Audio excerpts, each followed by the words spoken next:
Cuenta la leyenda que hace algún tiempo, en un pueblecito de España, cuyo nombre se ha decidido olvidar, sucedió un evento terrible, capaz de asustar a más de uno. Existía un feliz matrimonio, que se amaba como ningún otro. De aquella unión nació una niña, que conforme crecía, desarrollaba un amor enfermizo hacia su padre y un odio desmedido por su propia madre. Constantemente le decía a su padre que quería casarse con él, y que deseaba la muerte de su madre para poder ser felices para siempre. La reacción del hombre era de enojo, por supuesto, no quería pensar en una situación similar. Pero aquello no tardó mucho en cumplirse. Durante el funeral, el pobre hombre se hacía pedazos del dolor, mientras la niña trataba a toda costa de esconder una sonrisa diabólica que a duras penas contenía, pues sus sueños estaban convirtiéndose en realidad.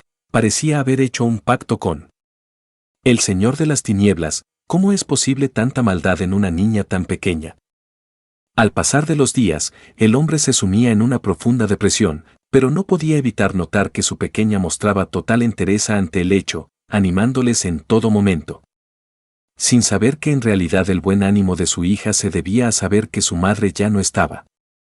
Una tarde la niña salió al parque con sus amigas, y su padre le encargó un corazón de cerdo para la cena.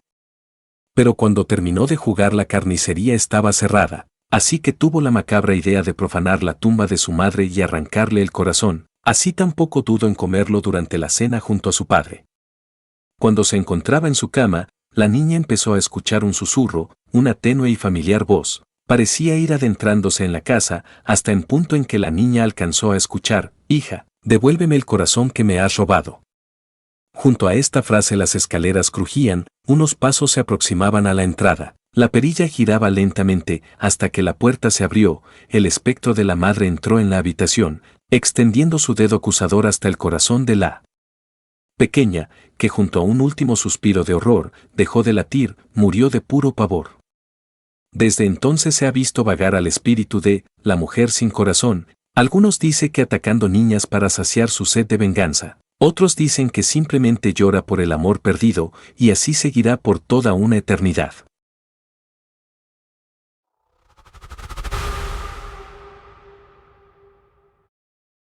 Luis trabajaba de peón en el campo desde sus 12 años, a sus 36 apenas tenía unos ahorros, los cuales había reunido con toda la ilusión de tener un pedazo de tierra propio, el cual trabajar para su provecho.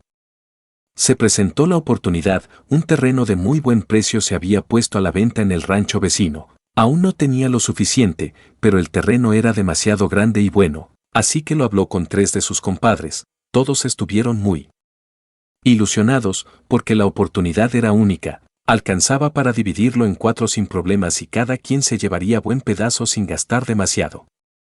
Quedando así de acuerdo, adquirieron el terreno, lo dividieron en 4 y rifaron las partes. A Luis le tocó la parte de la orilla, que se distinguía por tener un gran árbol, con una sombra muy agradable. Se citaron bajo aquel gran árbol para celebrar la plantación de la primera semilla de manera simbólica. José era el primero que venía por el camino, desde lejos divisó algo que parecía colgar del árbol, pensando que alguien se le había adelantado y comenzado la celebración, apresurando el trote a su caballo.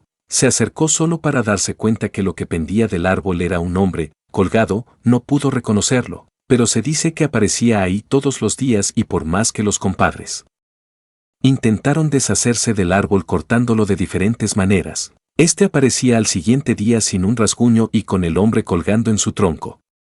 El cuerpo del hombre ahorcado pertenecía a un campesino que a pesar de trabajar duro se vio lleno de deudas. Empezó a sentirse triste, preocupado, su desesperación llegó al punto tal que un día frente al campo, dándose cuenta que estaba perdido, pensó haber defraudado a su familia y lo asaltó la idea de que estarían mejor sin él.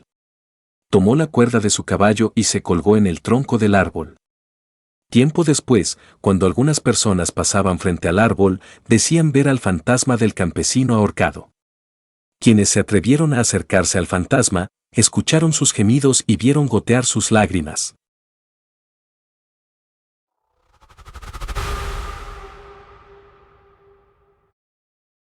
Seguramente más de uno se ha despertado más de una vez, alrededor de las 3 de la madrugada.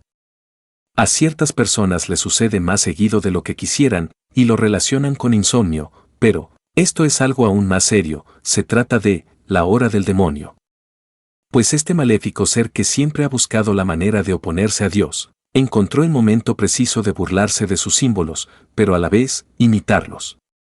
Siendo la hora santísima las 3 de la tarde, cuando murió Jesucristo en la cruz. El diablo en su intento de profanar a la Trinidad y a la hora santísima, estableció el tiempo de su dominio a las 3 de la madrugada concentrándose todo su maléfico poder en un instante maldito las 3:33 am.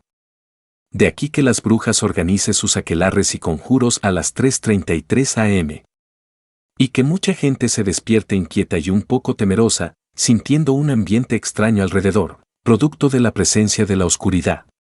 Si es una de esas personas que se despierta con terribles dolores de cabeza y le cuesta trabajo volver a encontrar el sueño, pues está lleno de incontrolable angustia que le anuda las extrañas. Si siente una extraña presencia, un poder que oscurece el ambiente, que entra por el pecho oprimiéndole tan fuerte que a punto estaba de desfallecer, voltee y mire el reloj, si marca cualquier hora entre las 3 y 3:59 am. No se trata de un simple problema de insomnio, si marca las 3:33 am, que Dios se apiade de su alma, pues si es despertado justo en ese instante, es porque está siendo presa del mismo demonio.